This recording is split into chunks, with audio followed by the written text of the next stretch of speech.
So today, we're going to take a look at the Frost family of Roseland in Penfield. For those of you who might not know, Roseland is the northeast corner. It's still very rural out there. The people in that area, oftentimes in the past, associated more with Webster or West Walworth just because of the location. But they were indeed, and they still are indeed, in Penfield. So we're going to take a look at the Frost family. They were ordinary people engaged in farming, as were most of the early town residents. And we will see how they left a lasting imprint and lasting effect on the town. So Abner and Betsy Merritt Frost, first they moved from Hyde Park, New York, to Walworth in Wayne County in 1835, and they lived there for a number of years until the late 1850s when they moved to the town of Penfield. This is the house that they moved to in Penfield. The Frosts had, are you ready for this, 12 children. First 7 girls and then 5 boys. And we're going to take a look at the lives of their sons, 4 of which enlisted in the Civil War. Merritt, the oldest son, was the only one who didn't enlist. He married a woman named Ruth Weeks. They had 3 children. He worked as a farmer, and then he was also a stonemason. And he lived his entire life in the Roseland area. And when he died, he was buried in West Walworth. And the next son, Jesse, was born 1836, and he married a woman named Emily Weeks. I didn't look into it to see if she and Ruth were related, but chances are they might have been. She was a widow who already had 4 children. So then that couple had 2 of their own, so 6 young children in the house, and Jesse enlisted with 2 of his brothers in Company D of the 140th New York Volunteer Infantry in August of 1862. Jesse was ill during much of his service. In his letters home, his brothers mentioned Jesse had to stay behind in camp because he was too ill to follow him. They mentioned that he suffered from rheumatism and that he was hospitalized at least once. He was discharged because of a disability, so I'm assuming whatever was causing him problems was the disability, in October of 1863, so he only was able to serve a little over a year. He returned to Penfield until 1879, and then he moved his family to Michigan, and he became a peach farmer. Emily died in 1901. She's buried in Michigan, and then Jesse moved on to Long Beach, California, where he lived with his son until he died in 1919. Louis Frost was the youngest child. He was born in 1845. He didn't enlist at the same time his older brothers enlisted, and he received letters from them advising him after they were already out seeing life in the military and how rough it was when they were in the camps. They told him, don't do it, but he didn't listen. So he enlisted in December of 1863 in Company B of the 9th New York Heavy Artillery, and he served until September 1865. He mustered out with his company. And in 1870, he married a woman named Elizabeth Hyler, and they had 6 children. In 1875, he's listed as a flagman for the railroad, living in Brighton. And in 1900, they lived in Rochester, where he worked as a carpenter. Louis died in 1927 and was buried in Oakwood with Elizabeth and some of their children. Byron and Henry were the other 2 brothers that enlisted in the 140th. Byron wrote home sometimes very touching and poignant letters about conditions of the Army, about the poor food rations, including how meager the rations were and how there were live maggots in their hardtack, which were like the biscuits that they had, how wretched the Confederates looked, which they encountered, saying they were half starved and half naked. He also wrote quite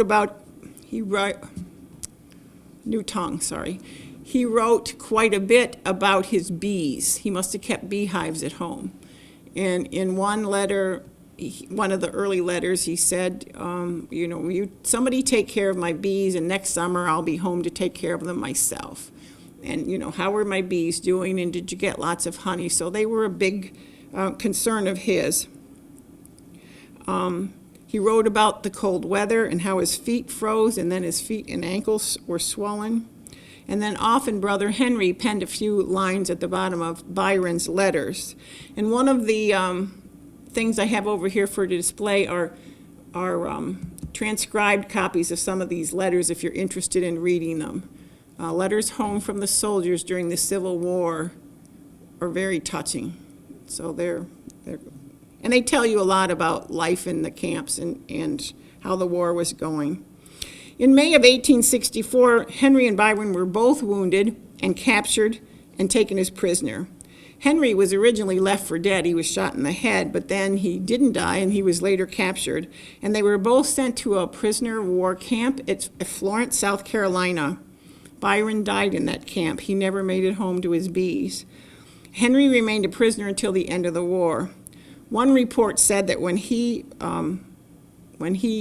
was left the camp, when he came home, he weighed only 80 pounds. Now, he wasn't a very tall man, but still, 80 pounds on an adult male is not much.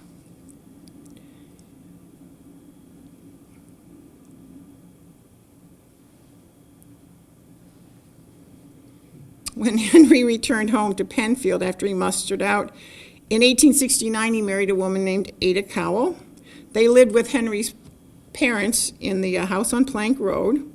Henry was a farmer, and the couple had one child, Arthur, who we're going to spend the majority of time on today. Arthur was born in 1871, and he grew up to be a farmer, but also an avid photographer. Henry's family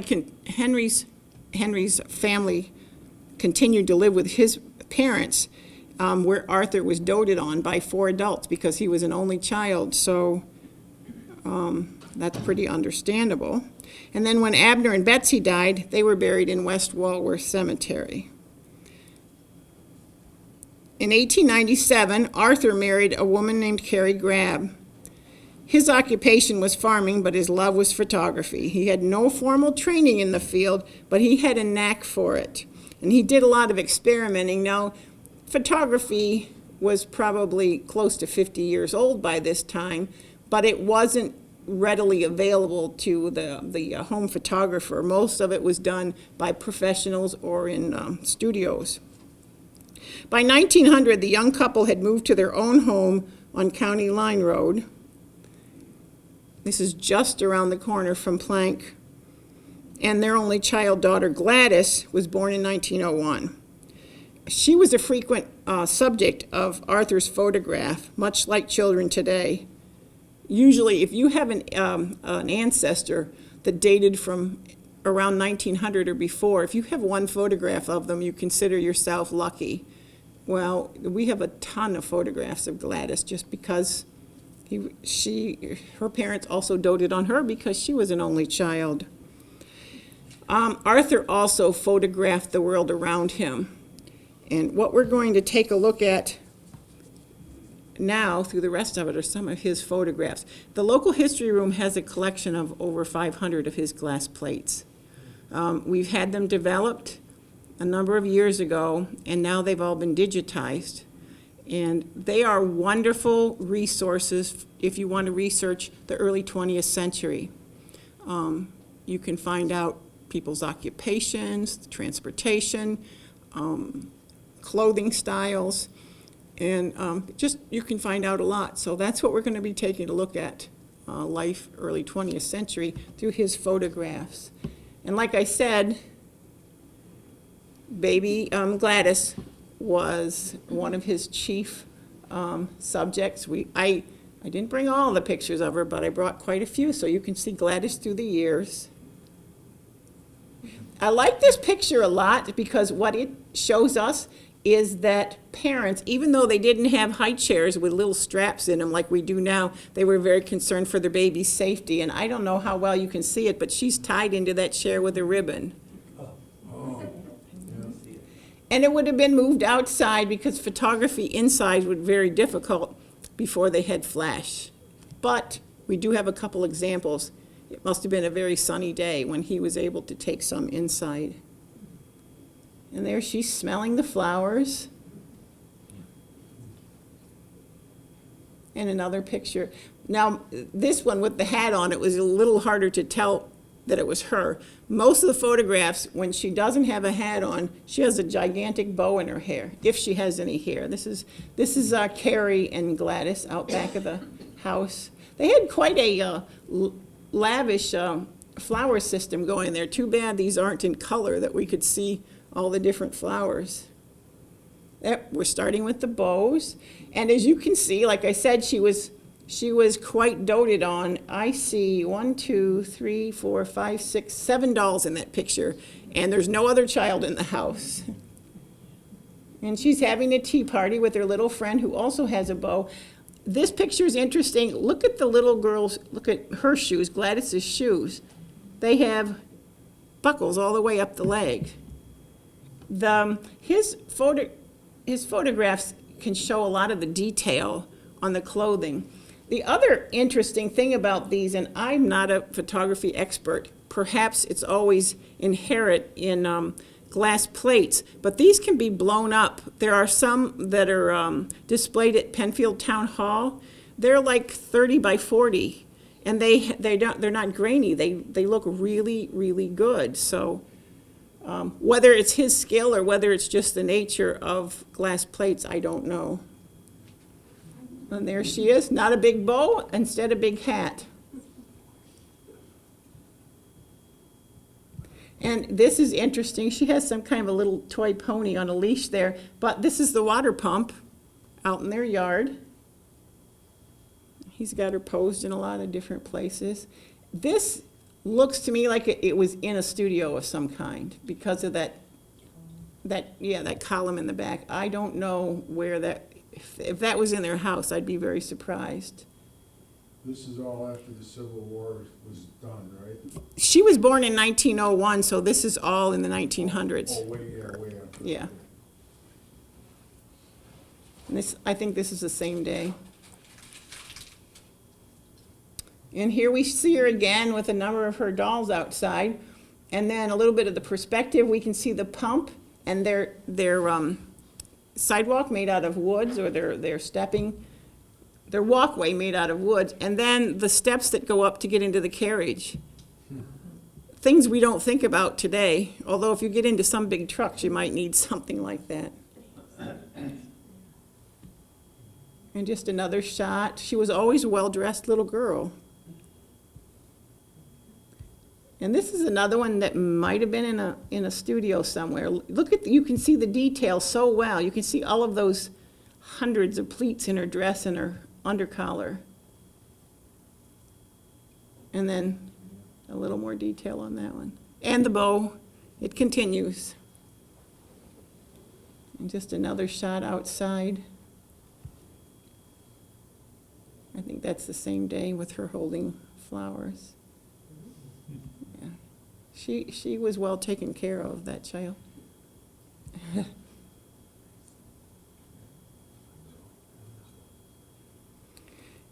And this, I like this picture and the next one, I think, again, are the same day. That is the biggest bow I've seen. But it was the style, and her hairstyle as well. But it's so detailed, you can see the lace designs in her dress. Another favorite subject of his photography were people at work, especially farmers. And these two are doing something. I don't know if they're hoeing I don't know what they're doing, but they're doing some sort of farming, or they're pretending to, because you see there's a child in the field with them who may or may not have been there. And he's cutting, horse-drawn. So that just shows us, even though things were becoming mechanized, for the most part, it wasn't in very common use. And I think they're either planting or picking onions or something like that. I like these pictures because you see the ladies' sunbonnets that they wore for protection. And it's probably warm, it's hard to tell, but they have their arms completely covered, protecting them from the sun. And old and young both are working. This is just nobody in it to field the cabbage. And some more workers. You always see children in these pictures working. They might be planting, maybe these are backward.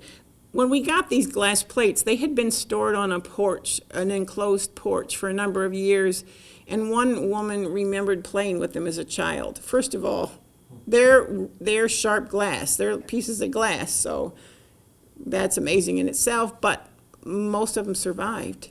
We have some that are broken, but I don't know if they were in order before they started playing with them, but they're not in order anymore, so they're just random how we had them developed. And we don't know the location of all of them.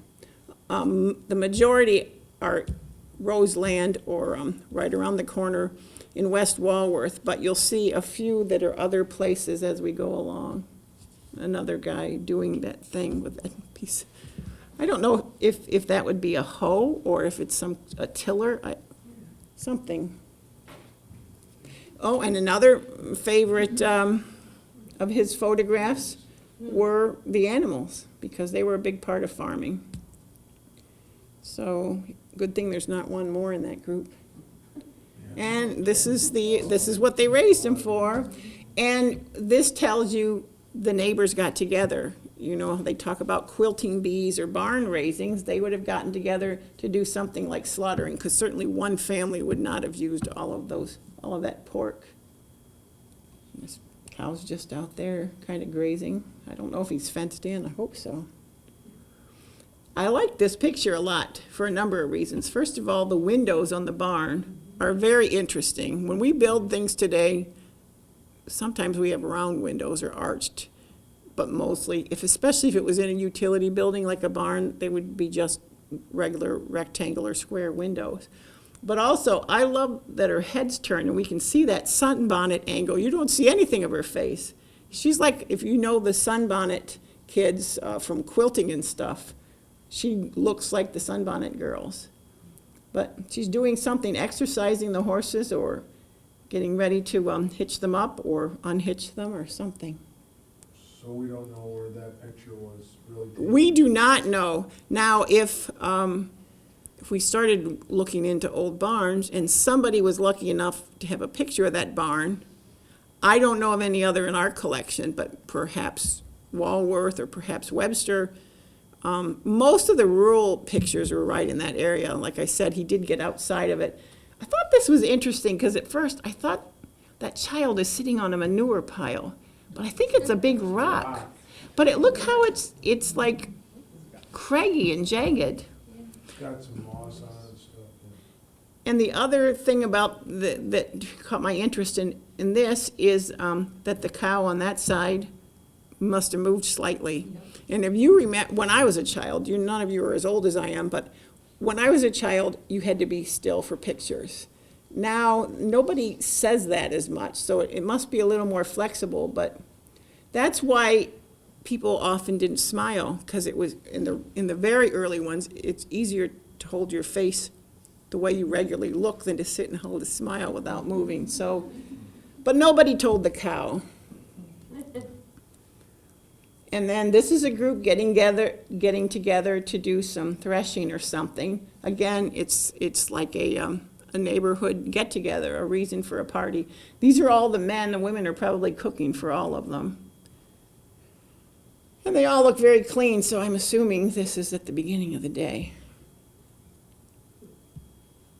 And again, another shot of the workmen. I always wonder, too, when I'm looking through these, he gets these workers to stop whatever they're doing to pose for his pictures, how long it took, and if they were irritated because they needed to get the job done and they didn't really want to stop, but they did.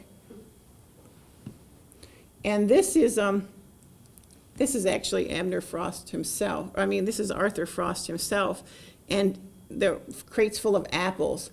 Growing apples was really a big business in Penfield, Webster, out through Williamson, and all along the lake, but down into Penfield as well. I think probably the building, I can tell by the roof if they're an apple dry house, and that probably is the reason they're all sitting there.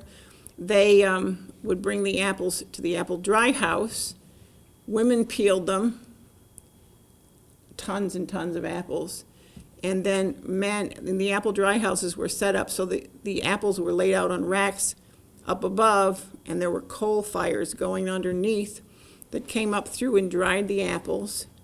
And then they were packed in boxes and shipped all over the world. So it was a big business.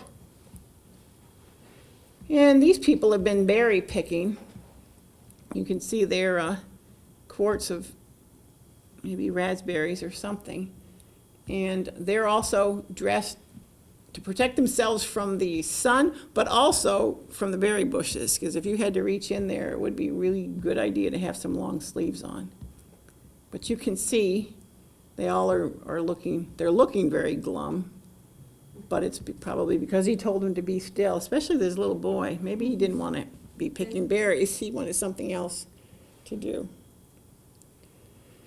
And this group of workers, now this is an apple dry house, and I can always tell them by that one top chimney. That must have been one of the vents for the steam to come out and the smoke.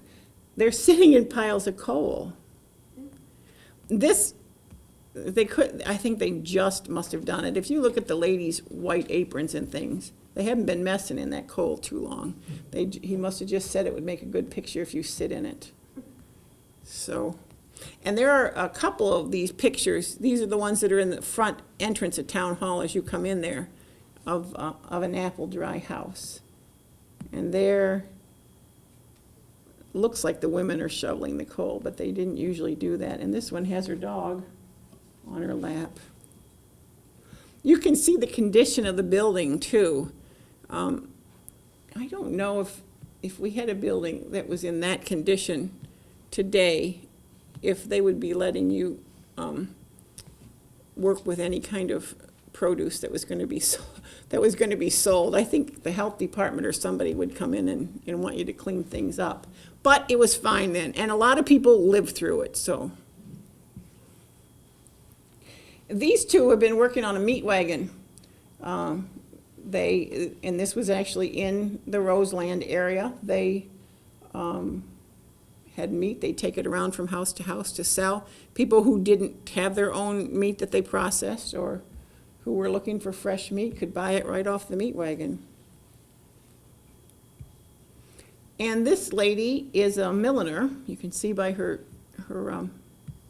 table full of hats.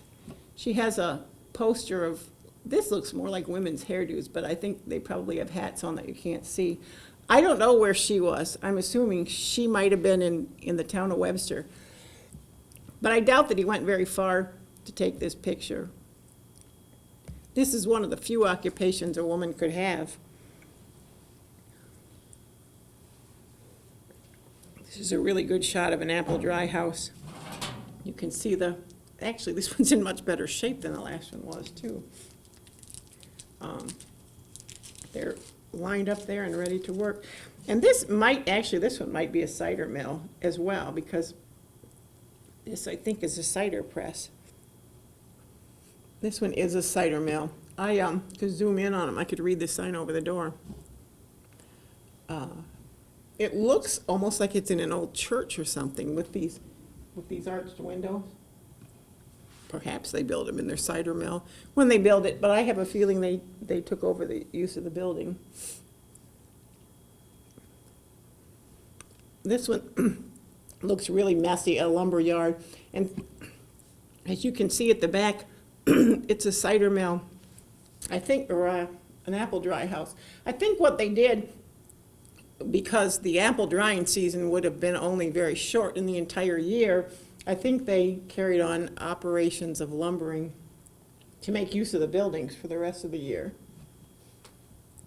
This man was a blacksmith. He was in West Webster. Looked for him in the census. I don't know where the location is, but this is the building he worked in for his blacksmithing. What's the name? Willis Vanagan. And he probably lived right next door. This is Otis Bancroft's store that was located on Plank Road in Webster. It was because of Otis Bancroft's wife that that area became known as Roseland. What you could see, they had a post office in there for a while. When they decided to grant them the right to have a post office there, they had to come up with a name. And Otis Bancroft wanted to name their little post office box, their little area, Otisville.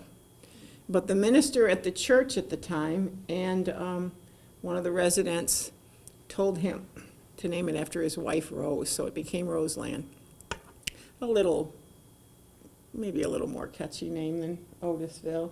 But you can see in the window, he has a lamp for sale. Over on this side, some straw hats.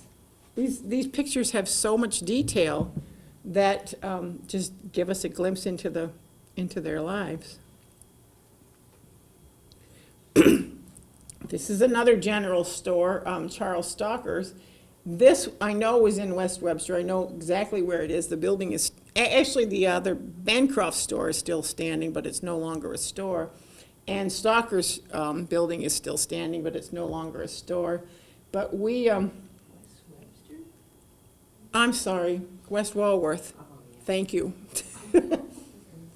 One of those West W places. No, it's on, what is that road that runs down through there at the end of Bill's Road? Not Stalker? No. The road that this is on might be called West Walworth Road. We have a dog groomer there, and I taken my dog there several times. And when I came out, I saw this building across the street, and I'm like, that's Charles Stalker's store. It was so cool because it was right there. No signs, not looking like this, but so these little general stores were all around. People, if they needed more or items that weren't as common, then they'd take a trip into the city or even into Fairport. Fairport had a lot more going on, but these were great for, for things that you needed to pick up or if you needed paint. Looks like they might. The previous store, Bancroft, was that on Plank Road? Mm-hmm. Yeah, I thought so. On the north side, Yeah. not too far from the church. Yeah. He also photographed quite a few churches, and I only included one. This one, I think, might be in Webster. If you can see the makeup, that's Cobblestone. I know it's not in Penfield, because we have only one Cobblestone building. It was an old schoolhouse. But I haven't driven around to look for this. This is something I would like to do, really identify more of these photographs where they came from. So I would guess this church still exists, maybe not as a church, but the building itself. I would hope so. But, so if anybody has seen this building, it's not the Cobblestone Church that's in Webster on Main Street, because this seems like it's set back too far, plus it wouldn't have had that in the front. So it's a mystery, but if you're ever out driving and you see this building, call me, please. And this one I included, I don't know where this is either, but he managed to get a photograph inside the house. You can tell he waited for a sunny day and has all of the curtains or the shades open and just took it. You can tell that he loved doing this because he was experimenting. You can also tell that they really love busy wallpaper in that place. Yeah. This I included to start up another part, but also to show you, I'm sure he photographed it for the child and his bicycle. But I like the way we get the look at the foundation of that building. There's no question what that foundation looked like, and maybe still does. Also, the little boy is very, very pigeon-toed. Yeah. So you don't know who that boy is? I do not know, and that might be something that we never know, unless somebody walks in and says, oh, that's my great-grandfather. Yeah. I don't know how else we can identify them. As you saw, he had a bicycle. He photographed people, as they call them, wheels, became very popular late 1800s and early 1900s. And so they were getting into it was a very freeing thing. If you wanted to go somewhere and you didn't want to walk, it was a lot faster than hitching up your horse and then brushing it down and putting it away when you got home. You just jump on your bicycle and go, even if you were riding it with a skirt. Because I don't think those are split skirts. I think they're regular skirts. So you can see in the background somebody liked to relax once in a while. There's a hammock tied back there. Do you think the average family could afford a bicycle, or how did that work, you know? I do not know how much they cost, but I know we have other photographs around the Four Corners. There used to be a bicycle museum where I grew up in Buffalo, and the fellow who talked about it, he says it was a very coveted thing, almost like a car today. Oh, If you had a bicycle back then, you kept it in the house. It was an expensive thing to have. So it was usually the If it's the richer. same, maybe a little later. I know that the peak of their popularity was about 1900, before And- cars came in. and this was probably later because, So maybe they were a little easier to afford Yeah. then, but during that time, before cars were available, they were quite expensive. I don't think it was an average person would buy one. Or there had was, to be wealthy. there was a fire at the Four Corners of Penfield in 1899 that wiped out the whole southeast quadrant. And we have some photographs, luckily somebody took like the next day, where these buildings are just, there's nothing there. A lot of gawkers out on their bicycles. In the picture, all these people came out on their bicycles to see the aftermath of the fire. So, you know, I don't know, maybe we just had a lot of wealthy farmers in Penfield. I don't know. Or maybe you could buy secondhand ones by then. And still, they're wearing skirts. I know that in some areas they did have split skirts for the women, because that just amazes me, that you could ride on a bicycle with your skirt. And you see the men, they're wearing their ties. You got dressed up to go out on your bicycle. Women wearing their hats, men wearing their hats too, but theirs look a little more secure. This one and that one, if they take off on their bicycle, I don't know how those hats are going to stay on unless they're really pinned down with big hat pins. And a couple children with them. This shows the driveway. I'm assuming it's the driveway back to the barn. Chickens are running around, enjoying themselves. It's not very wide, so it's wide enough for a bicycle, maybe for a wagon, but I can't imagine that at least in my perspective, it does not look like it's wide enough for a car. Oh, the other thing I've noticed in these photographs that are outside, the condition of the lawn.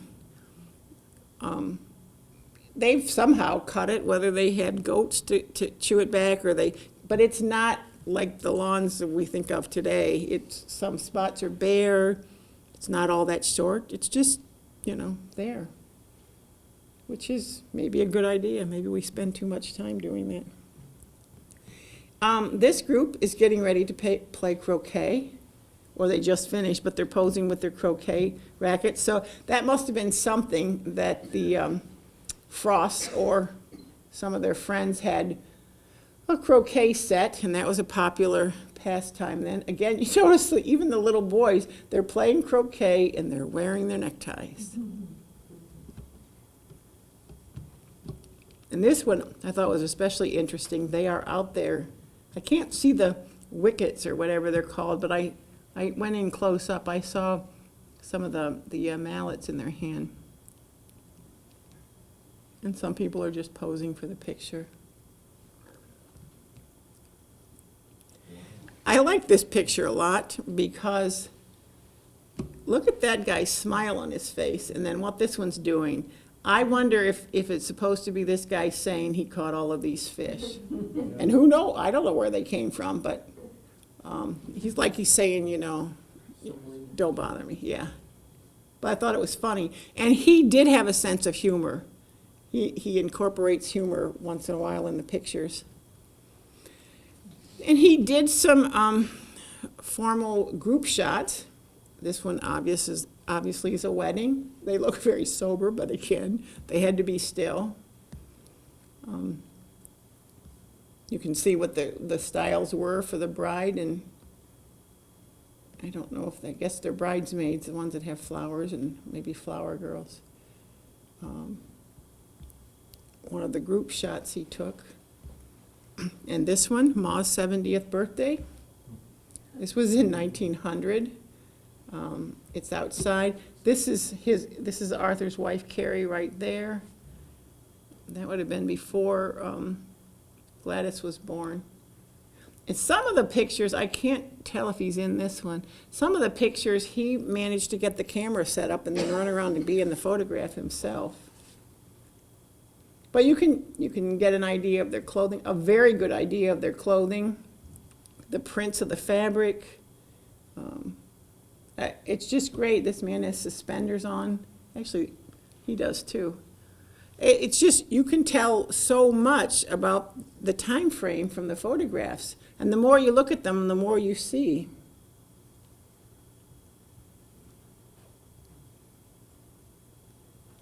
I don't know what this group is. It looks like maybe a reunion or maybe a church group. All of their buggies are in the back. It must have been very difficult if you try to take a picture of a group this size today, to get everybody to look at the camera. Well, to not only get them to look at the camera, but to stop moving, especially all of these children, it must have been quite a chore. He took pictures at a number of different schools, the school group, which is great. You know, today they do them every year. I don't know if they did it that often then, but you can see outside over there sleds stacked up.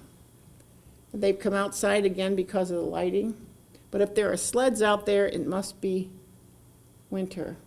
They don't have their coats on because maybe they looked better in their dresses and in jackets and shirts. These two must be sisters, but I don't know who any of them are. That might be Gladys there in the middle, but I'm not even certain about that. And I thought this group was interesting, all of these little girls and their dolls. And I think that's Gladys without a white bow. This time she has a plaid bow. Maybe they're having a party or a little get-together. A number of his photographs are, for me, unidentified families. He must have traveled around and then they get the family outside to pose. So I don't know who these people are, but you know, they set it up elaborately. They brought some flowers into it. The bench, they've got, looks like a velvet pillow. And for some families, that might be the only family portrait they had done. And I really just looked at this one closely recently. I knew it was a group of women, but I sort of wonder if they're not suffragettes, because they all have something pinned on them, and I tried to zoom in and see what that was. And I love it because I haven't been able to find anything about Penfield women wanting to vote. So maybe somebody who knows a little bit more about their clothing and things can recognize what they have pinned on them without being able to see it close up. But they're up to something, I don't know. And this is a picture that I really like too. Somebody in this household likes plaid, and I think the two that are on chairs are twins. And at first glance, I thought they were all made out of the same fabric, but the one in the back's a little different.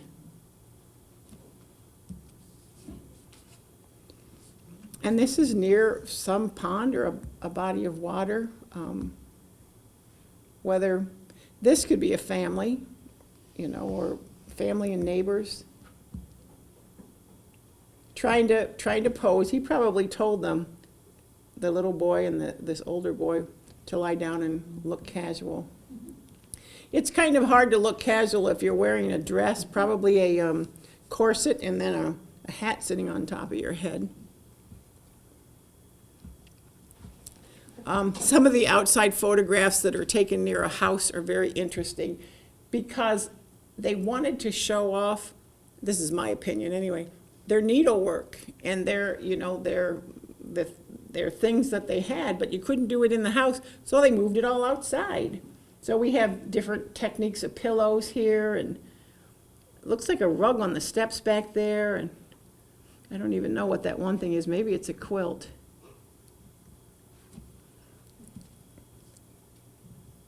And another picture of the same sort.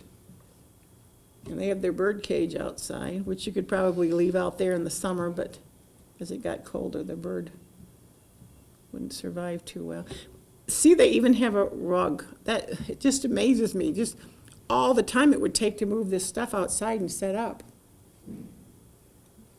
This is a picture of Arthur Frost and Carrie. I don't know if that's her hair that's sticking up there, but it's interesting. But the reason I included this one, he has obviously set up some kind of a backdrop to reflect the light to take the picture. And then he would have set it up and then come around and got into position. And it's very nice. It turned out well. And then this is another one taken of the whole family. I'm not certain. Oh, no, it has to be because it was in with his glass plates. I was going to say I'm not certain if he was able to set this up and get into the picture. But that circle is how it's done. So I have no idea how you do that because I don't specialize in photography. But this could be a portrait again that you had done today with some different clothing, wearing some different clothing. Another thing that was common throughout the late Victorian era was taking pictures of the dead because they might not have had any other photograph of them. So this man is laid out on a recliner.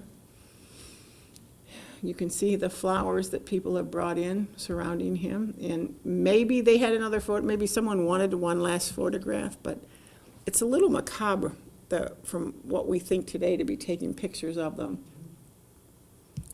And this is a baby in a coffin. There are a few of these. I think it's in the same place because it's the same wallpaper that was for the man. And then this one is really the eeriest to me. This baby is obviously dead. They would take, if someone had a baby or a young child that died, they'd pose them so they looked like they were sleeping to get a picture because that would be all they would have if they hadn't had any photographs of them. So that might even be the same baby that's in the coffin in the other photograph. But it's eerie, but it's so sad as well.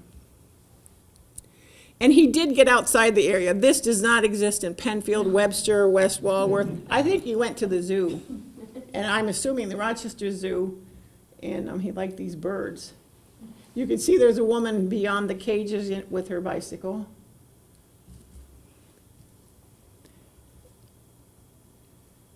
And this happened in the city. I had to do a little bit of research on this man. General Elwyn Stephen Otis was also with the 140th Infantry. He was in the Civil War. He was a commander-in-chief of the American troops in the Philippines in 1900. And then he lived in Rochester. And they celebrated Otis Day. 1900, when he was coming home, tens of thousands of people gathered to celebrate his homecoming. And this temporary heroic arch was erected at East Avenue and Main Street. And one of those tens of thousands of people that were there must have been Arthur Frost. And that looks like it says Elm Street. So, I don't know. Where I looked it up, it said East and Main. But I think that's interesting. Somebody did all that work, and it was a temporary arch, and he thought enough of it to get a picture. And I think that's the last one. Yep, we're back to the beginning. So, any questions? Well, I brought, like I said earlier, some of the Civil War letters from the brothers, and then I have the two books of the developed photographs that we have from the local history room collection. So I want to invite you up and to have some refreshments because I see the lights on, so the water is now hot. Thank you.